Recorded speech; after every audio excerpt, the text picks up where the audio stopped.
네, 네, 모내전 설명을 시작하도록 하겠습니다.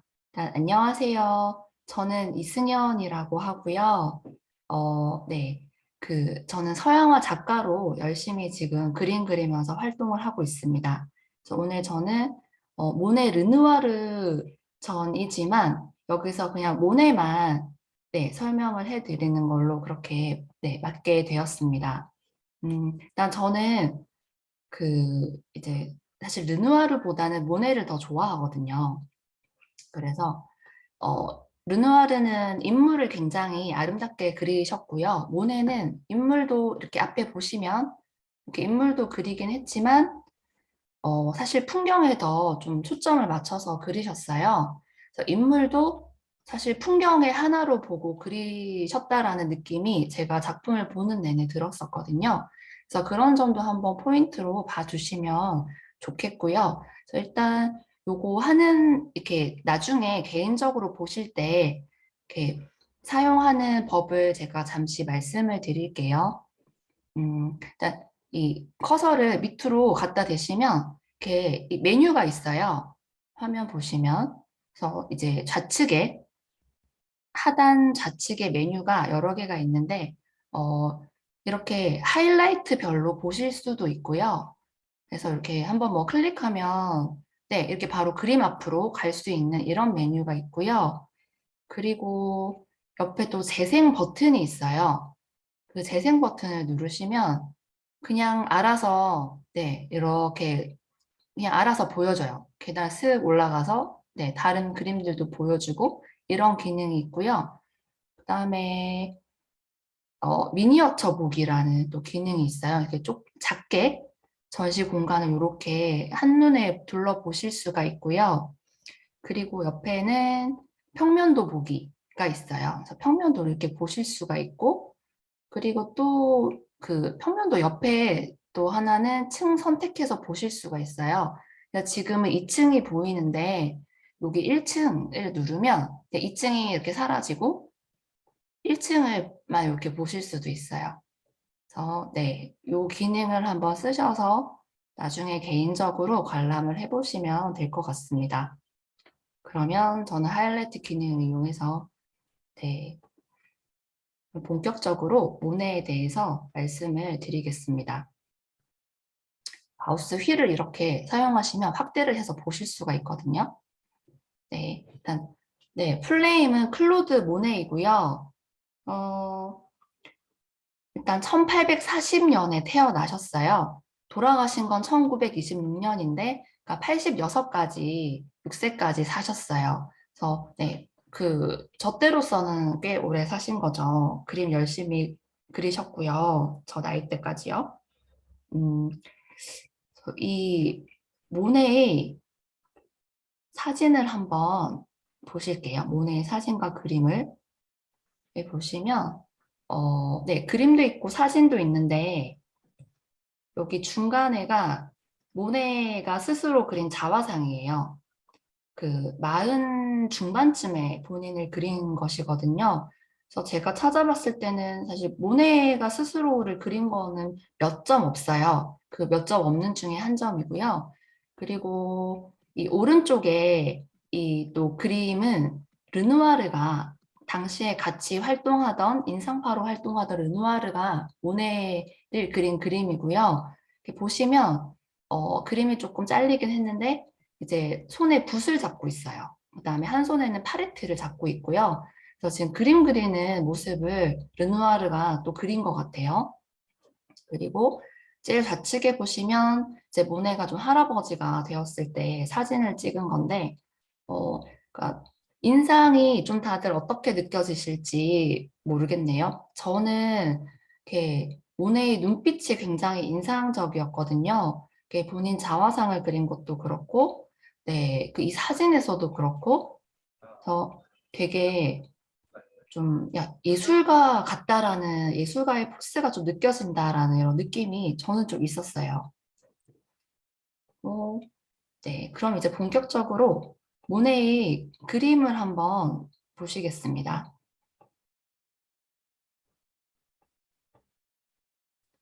혹시 이 그림은 어떤 것을 그린 것인지 좀 감이 오실까요? 그, 네, 모네가 연꽃을 그렸거든요. 한 50대부터 거의 이제 죽기 직전까지 연꽃을 엄청 그리셨는데, 어, 이 그림을 사실 확대를 해서 보시면 이 풀 같은 것도 그렇고 묘사를 그렇게 열심히 하지 않으셨거든요. 그래서 어떻게 보면 좀, 막 그렸나 싶은 약간 이런 느낌이 들기도 하고, 그러니까 굉장히 빨리 붓질을 하신 것 같아요. 그러니까 그림을 그리는 제 입장에서 봤을 때는. 그래서 어떻게 보면 좀 약간 추상 같기도 하고요. 이 각각을 따로 떼서 보시면 이게 뭔가 뭐 잎사귀인가 꽃인가 할 정도의 그런 좀, 네, 느낌이 들기도 합니다. 그래서 요 수련을 그린 또 다른 작품을 한번 보시겠습니다. 네, 또 이런 작품이 있는데요. 어, 네, 이것도 확대를 해서 보시면 거의 정말 일필휘지로 다 착착착착 끄셨어요. 이거 굉장히 빨리 그렸다라는 것이거든요. 근데 왜 이렇게 빨리 그리셨을까요? 천천히 아뜰리에에서 작업해도 되는데 시간을 두고, 네, 그렇게 하지 않은 이유가 있습니다. 이게 바로 인상주의 화풍이랑, 네, 이어지기도 하는 것인데요. 제목에 힌트가 있어요. 이렇게 제목을 보시면 수련 아침이에요. 그러니까 이제 모네는 점심의 수련도 아니고 밤의 수련도 아니고 아침의 수련을 그리고 싶었던 거예요. 그리고 내일 아침 수련도 아니고 바로 오늘 아침 내가 딱 수련을 봤을 때 그 시간, 그 분위기의 수련을 이렇게 빨리 표현을 하고 싶으셨던 거예요. 왜 빨리 해야 되냐면 해는 바로 이렇게 너무 위치가 변하잖아요. 빛의 조건이 엄청 빨리 변하기 때문에 그래서 이렇게 내가 봤던 그 모습이 탁, 네, 사라지지 않을 때까지 빨리 이제 그려야 했던 것이겠죠. 그래서 아마도 이제 저희도 그럴 때가 있잖아요. 이제 뭐 해가 질 때나 너무 노을이 예쁘게 질 때 사진 찍고 싶잖아요. 근데 그 순간을 놓치면 또 빨리 그 풍경이 엄청 빨리 변하잖아요. 모네도 바로 그림으로 그 순간을 포착하고 싶으셨어요. 네. 그래서 이 수련 그림도 250점이 넘는다고 합니다. 순간순간 날마다 다르니까요. 같은 이 장소라고 해도요. 그래서 이 수련에 그린 또 작품을 네, 하나 더 보실게요.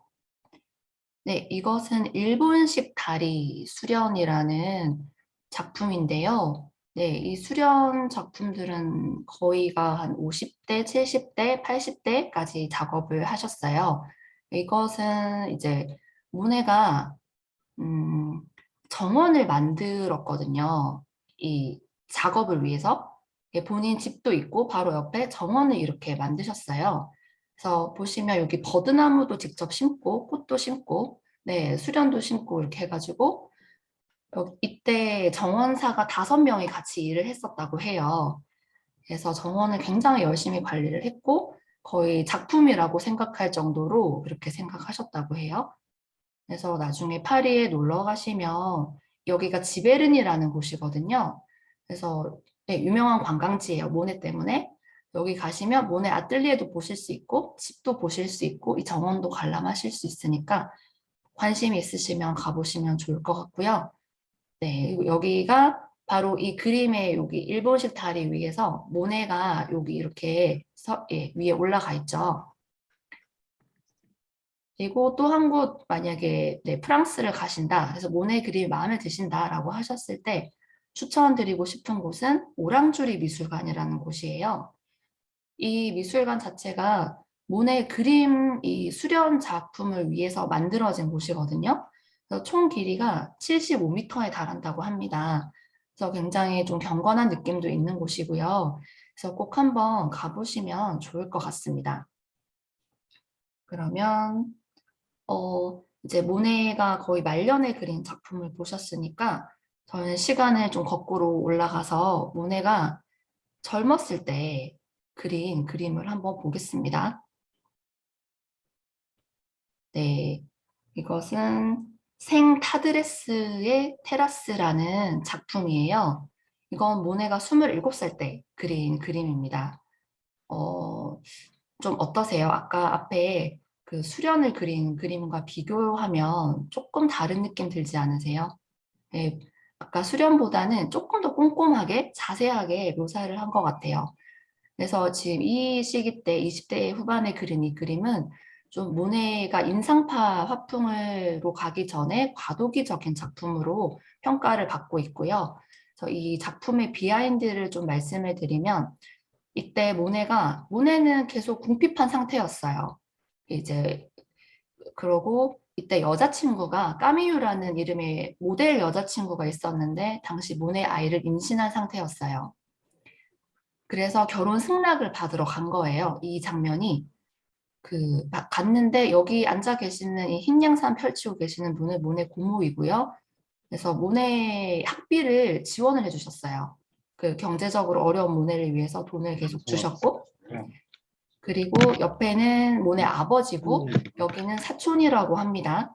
근데 당시에 이제 그 까미유 모네 여자친구의 직업은 모델이었는데 당시에 굉장히 천대받던 직업이었기 때문에 엄청 반대를 하셨다고 해요. 그래서 고모도 엄청 반대를 하셨고 너가 계속 만나면 내가 경제적 지원을 끊을 수도 있다. 이런 좀 으름장을 놓기도 하셨다고 하네요. 네, 그럼에도 모네는 또 이 장면을 그림으로 남겼단 말이죠. 그래서 이때 모네의 심경은 좀 어땠을까? 네, 짐작을 해볼 수도 있는 그런 대목이기도 합니다. 그러면 이제 모네의 문제작, 대표작, 화제작이라고도 할 수 있는 작업을 한번 보시겠습니다. 모네 하면 바로 떠오르는 작품인데요. 네, 이 작품 많이 보셨을 것 같아요.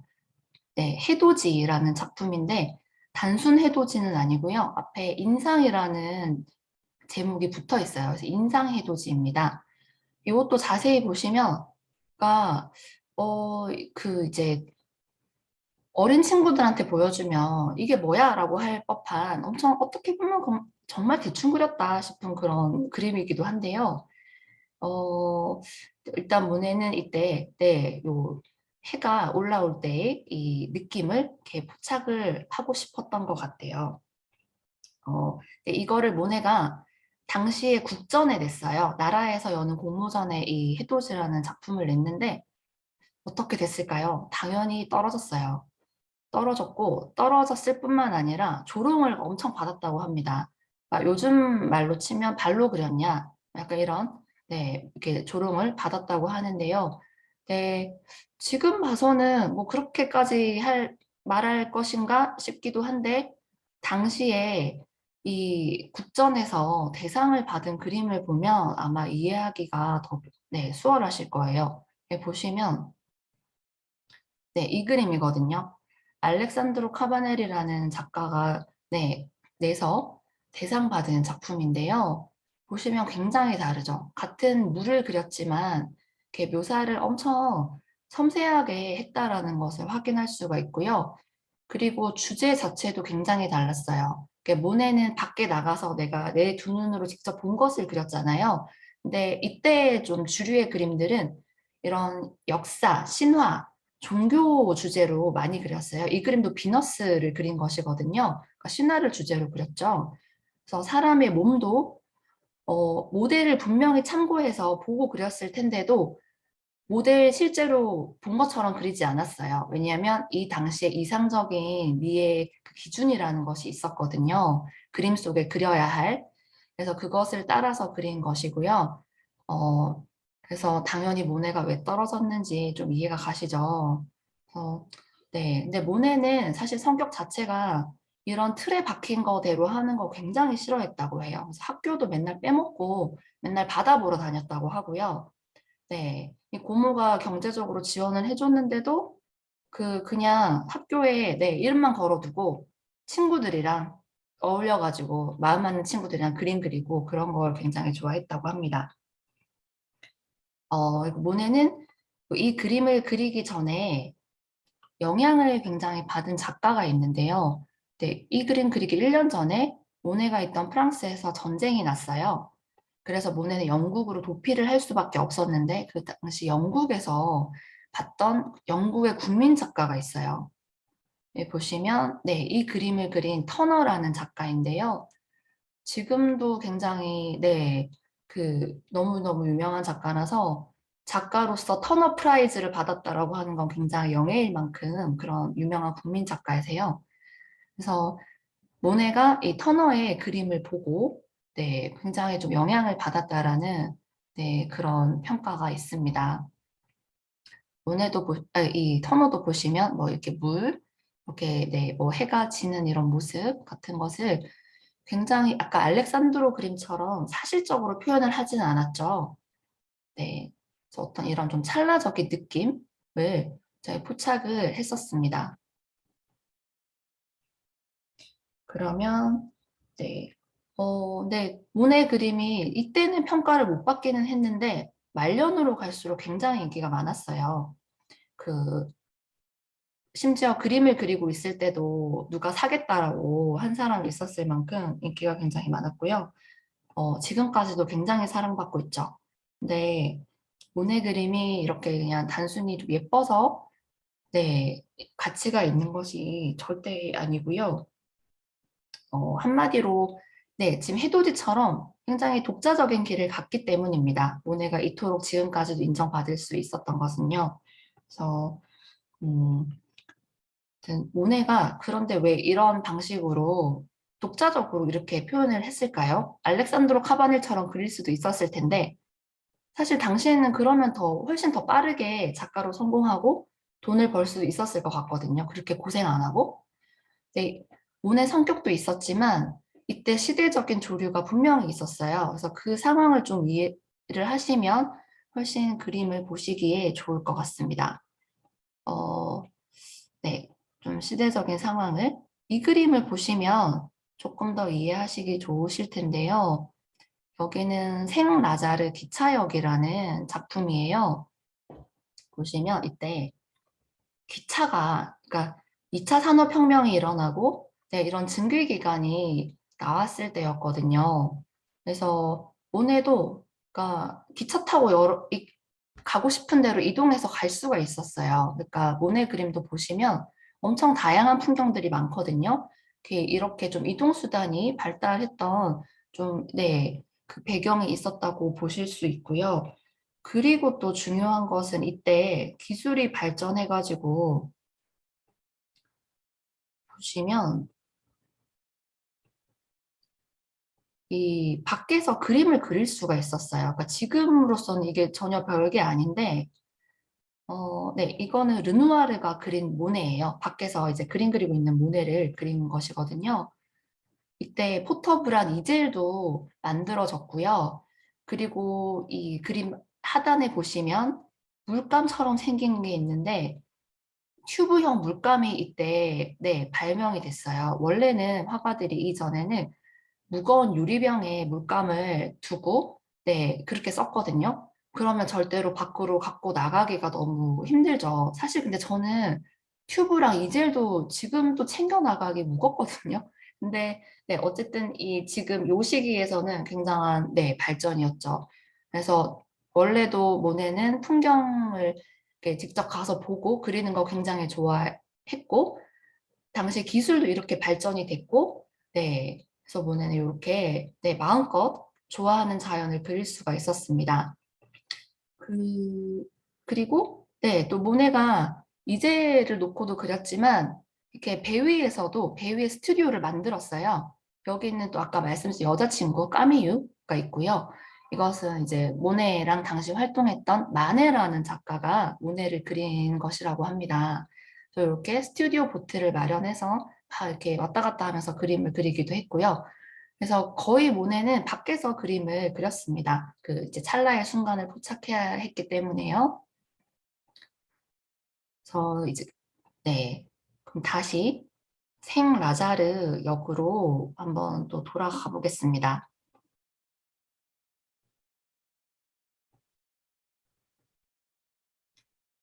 이 그림을 보시면 사실 이제 그림을 감상하실 때 제가 팁을 좀 드리면 그러니까 감상자가 내가 이 그림을 보고 무슨 느낌이 들었지? 라고 이렇게 나에게 질문을 하는 것도 되게 좋은 방법이고요. 또 다른 한 가지는 이 작가는 뭐를 표현하려고 했을까라고 추측을 해보시는 것도 굉장히 좋은 감상법이거든요. 그래서 보시면 이제 모네는 도대체 뭐를 표현하려고 했을까를 혹시 좀 질문을 해보시면 좋을 것 같습니다. 그러니까 제가 그 질문을 던져봤을 때는 모네는 기차를 굉장히 구구절절히 표현하고 싶었던 것 같지는 않아요. 마찬가지로 사람들도 그렇고요. 그냥 단순히 이 느낌만을 그냥 짝짝짝 표현을 하고 싶었던 것 같고, 그렇다면 궁극적으로 모네가 뭐를 표현하고 싶었던 거냐고 물어봤을 때는 이 연기를 표현하고 싶었던 것 같아요. 제가 봤을 땐. 이 연기인데 이 기차가 뿜어내는 이 증기, 그러니까 이 약간 좀, 이 기차가 나온 지 얼마 안 됐을 때니까요. 얼마나 이 장면이 신기했을까요? 이 막 연기 뿜고 있는 게. 그러니까 이런 좀 다소 몽환적이기도 하고, 좀 현실에서는 볼 수 없었던 이런 장면을 좀 포착하고 싶었던 게 아닌가 싶습니다. 그래서 모네는 당시에 역장한테 부탁을 했다고 해요. 이 증기도 내가 원하는 방향으로 좀 뿜어달라. 그리고 사람들도 좀 이렇게 대피를 시켜달라 해서 그림을 그렸다고 합니다. 그리고 이제 당시에 모네가 굉장히 열심히 그렸어요. 이 기차역을요. 그래서 12점을 발표를 했다고 하고요. 그 중에 9점인데요. 이 그림을 보시면 전부 다 증기가 들어가 있어요. 네. 그래서 당시에 모네 말고도 기차역을 표현한 작가들이 엄청 많았다고 합니다. 굉장히 힙한 주제였어요. 당시에서는. 네, 그리고 어, 이제 또 모네가 한 30대 중반쯤에 그렸던 작업을 한번 보시겠습니다. 네, 이 아르장떼유라는 곳에서 모네가 살 때 그렸던 그림인데요. 이렇게 보시면 여기 이 작품은 초원의 비탈길이라는 작품이고요. 그리고 이 옆에 있는 작품은 아르장떼유의 양귀비꽃이라는 작품이에요. 이렇게 작품을 보시면 상당히 예뻐요. 따뜻하고 하늘은 푸르고 꽃이 있고 그리고 여기는 또 까미유 이 부인이고요. 결혼을 했어요. 부인이고 그다음에 옆에는 모네의 아들 장이에요. 그래서 이런 네, 좀 따뜻하고 예쁜 풍경들을 아르장테유에 있을 때 많이 그렸는데요. 이것은 당시 모네의 경제적인 상황과도 무관하지가 않은 것 같습니다.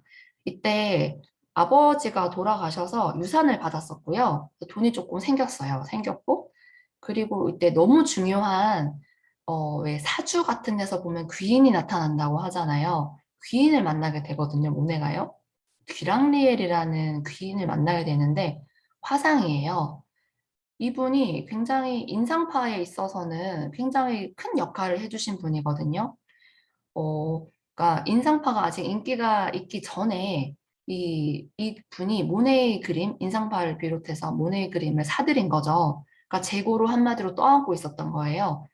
그 그림을 샀을 무렵에는 팔리지 않았다고 합니다. 그래서 그림이 팔린 거는 굉장히 오랜 후라고 하고요.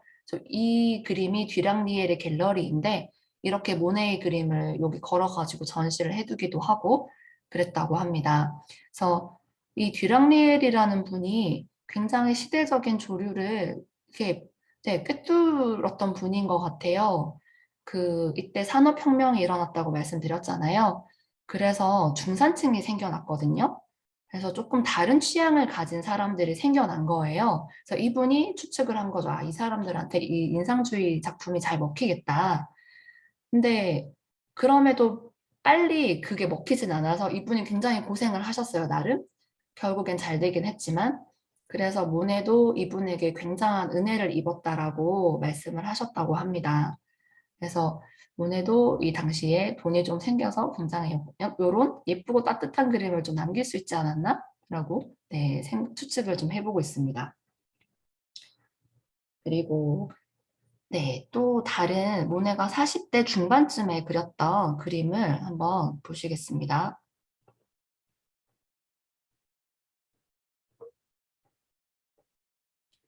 네, 푸르빌 절벽 위의 산책이라는 그림인데요. 어, 이것도 이제 여기는 노르망디의 작은 어촌 마을이라고 하고요. 이것도 모네가 여행을 가서 이 지역에 그린 그림이에요. 이 그림 자세히 보시면 굉장히 짧은 터치로 이렇게 탁탁탁 빠르게 이렇게 찍듯이 그렸거든요. 그래서 화풍이 조금 변화가 있었던 것 같아요. 이 전과는 아까 바로 앞전에 보셨던 아르상띠오의 그림은 그래 조금 터치들이 부드럽거든요. 근데 여기는 좀 거칠고 네, 조금 더 속도가 빨라진 것 같아요. 근데 이제 그림을 그리는 제 입장에서 추측해 보면 이때가 40대였고 40대라는 나이는 작가로서는 굉장히 좀 숙련된, 기량이 엄청 좀 숙련된 나이거든요.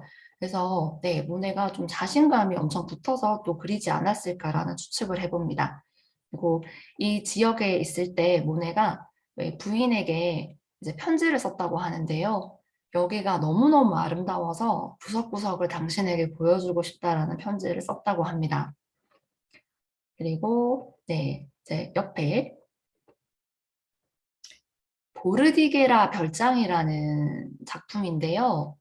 이 작품 보시면 조금 다르지 않으신가요? 이 이전 작품이랑? 그러니까 소재가 조금 이국적이라는 느낌이 좀 들지 않으세요?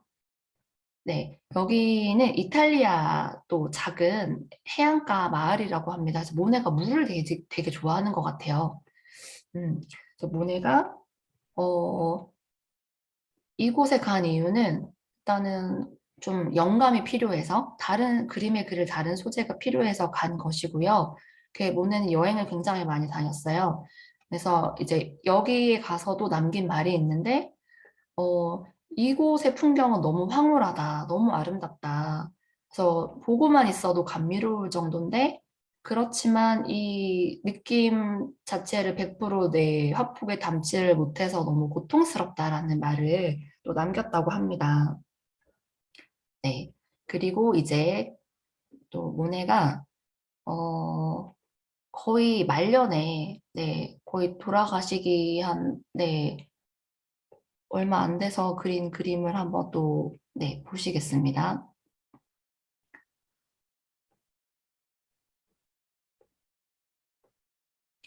어, 네, 이 그림인데요. 혹시 약간 뭐를 그렸는지 좀 감이 오실까요? 그 앞에 요 뒤에 있는 요 일본식 다리 이 그림을 모네가 말년에 그린 것이거든요. 그런데 이제 이 그림과는 제가 아까 보여드린 요것과는 너무 좀 차이가 많죠. 색감도 그렇고 형태도 사실 뭘 그렸는지 좀 알아보기가 어렵습니다. 근데 그 이유는 모네가 이때 백내장에 걸렸어요. 화가로서는 굉장히 치명적이죠. 와, 저로서는 저도 제가 그렇게 되면 어떡하지? 막 이런 상상을 해보는데 너무 좀 절망적이었을 것 같아요. 근데 그럼에도 모네는 쉬지 않고 계속 그렸다고 합니다. 네. 그래서 모네는 이제 2000점 이상의 그림을 남겼다고 하고요. 네, 2000점 이상은 이제 하루에 그린 그림으로 환산해 봤을 때 23점 이상씩 그린 것이거든요.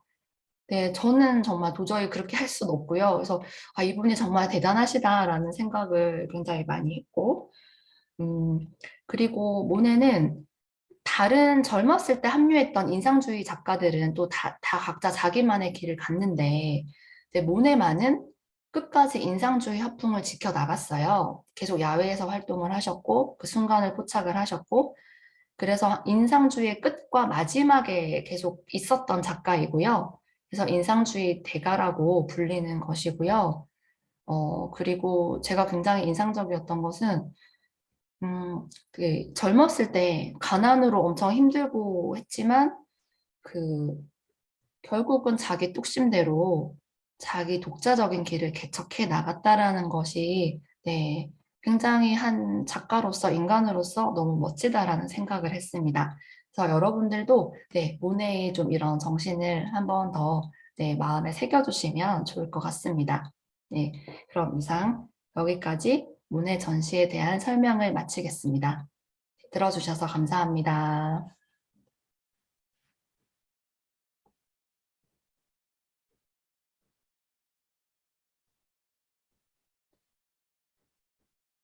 네, 혹시 뭐 질문이 있으시면 채팅창에 남겨주시면 제가 답변을 드리겠습니다.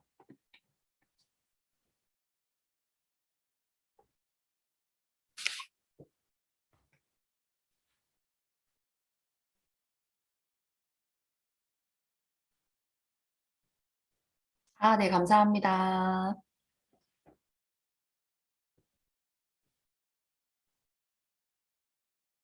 아, 네. 질문이 일단은 없는, 네, 감사합니다. 네, 질문이 없는 것 같은데요. 그러면 여기서, 네, 일단 마치도록 하겠습니다. 감사합니다.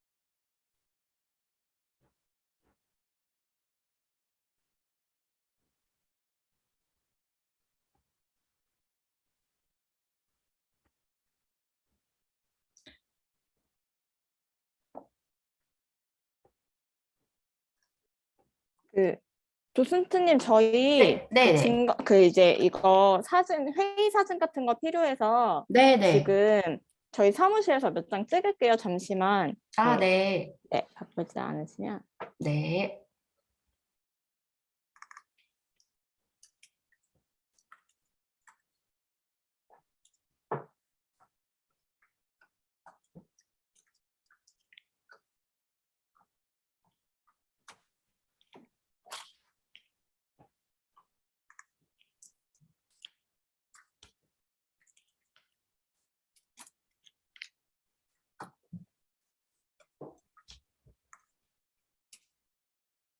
그 질문은 제가 네.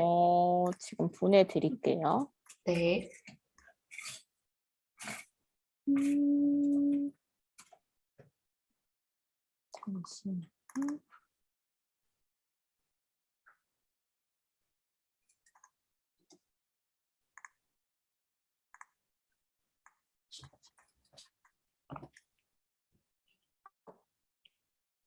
저를 참 다양한 잘.